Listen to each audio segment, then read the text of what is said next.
Nelson Mandela दक्षिण Africa की स्वतंत्रता के लिए शांतिपूर्ण ढंग से संघर्ष करते हुए 27 साल जेल में बिताकर रिहा हुए और रिहा होने के बाद 5 साल तक उन्होंने दक्षिण अफ्रीका की राष्ट्रपति के रूप में अगुवाई की। राष्ट्रपति नियुक्त होने के बाद एक दिन वे अपने सुरक्षा कर्मियों के साथ शहर का मुआयना करने निकले। कुछ समय के बाद वे अपने सुरक्षा कर्मियों के साथ एक होटल में भोजन करने गए और वे खाने का ऑर्डर देने के बाद खाने का इंतजार कर रहे थे।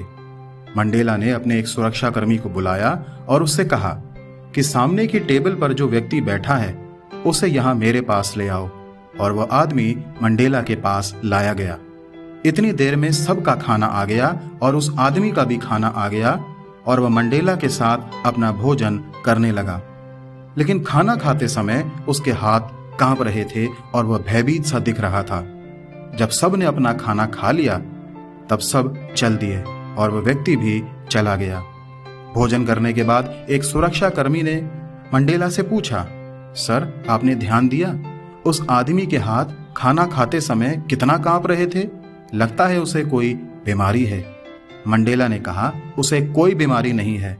मैं जब जेल में था तो वह व्यक्ति मेरे कमरे के बाहर चौकीदार था और जब मुझ पर अत्याचार होता और मैं गिड़गिड़ाकर पानी मांगता था तब वह मेरे सर के ऊपर पेशाब कर दिया करता था।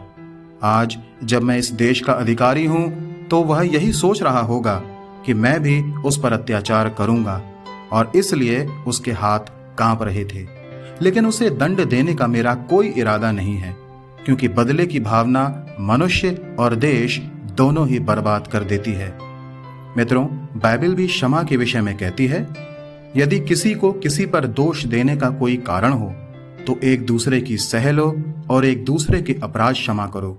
जैसे प्रभु ने तुम्हारे अपराध क्षमा किए वैसे ही तुम भी करो।